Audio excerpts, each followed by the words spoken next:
There should be no equivocation when it comes to October 7th. Hamas committed a moral and heinous terrorist attack, taking hostages and killing over 1,000 innocent Israeli civilians. With the architect of that attack now eliminated, one would hope there's a new opening for a path to peace, because honestly, otherwise we are just so much further from that peace than we have ever been.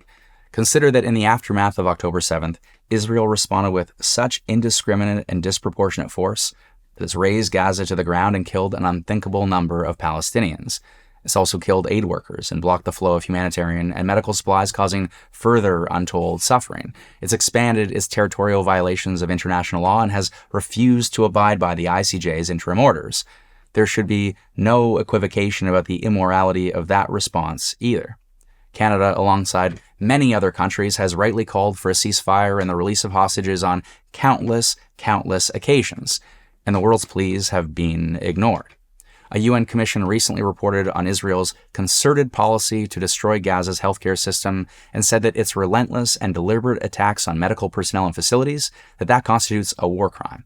That commission is led by a serious human rights lawyer and former South African and international jurist, and it also found both Hamas and the IDF responsible for torture and sexual violence.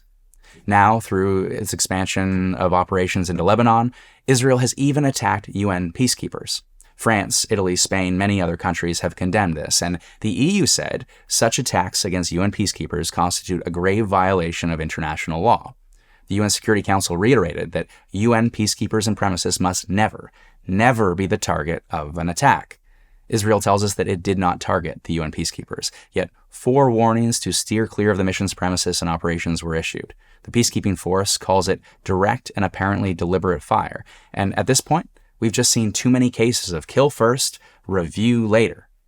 A separate and long list of UN experts recently condemned both Hezbollah's indiscriminate attacks and Israel's indiscriminate warfare.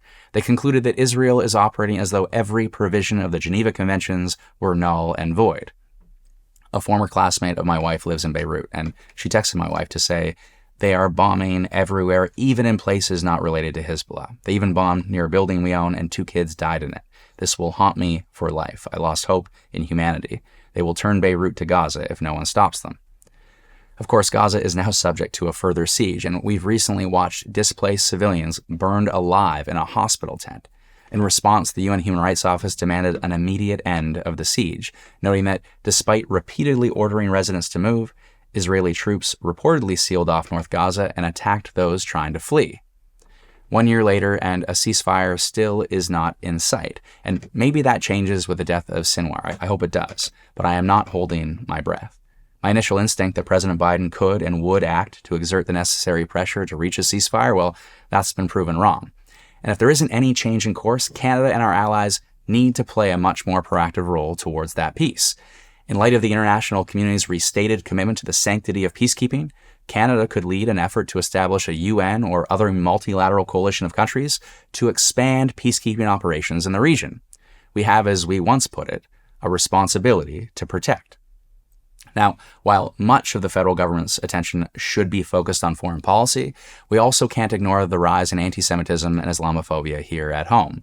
While designating terrorist organizations remains a federal responsibility, of course, local law enforcement obviously isn't the purview of the federal government. And there are already clear legal standards of mischief, assault, harassment, intimidation, and hate that should be enforced. Political leaders should also condemn awful but lawful statements, even where criminal enforcement isn't appropriate. It's wrong, for example, to hold Jewish people accountable for the actions of Israel, or to label those protesting for Palestinian human rights as pro-Hamas. The great challenge in our democracy is that we can't and we shouldn't silence legitimate and even illegitimate criticism in order to deliver a rightfully desired sense of security. Free speech is just too important.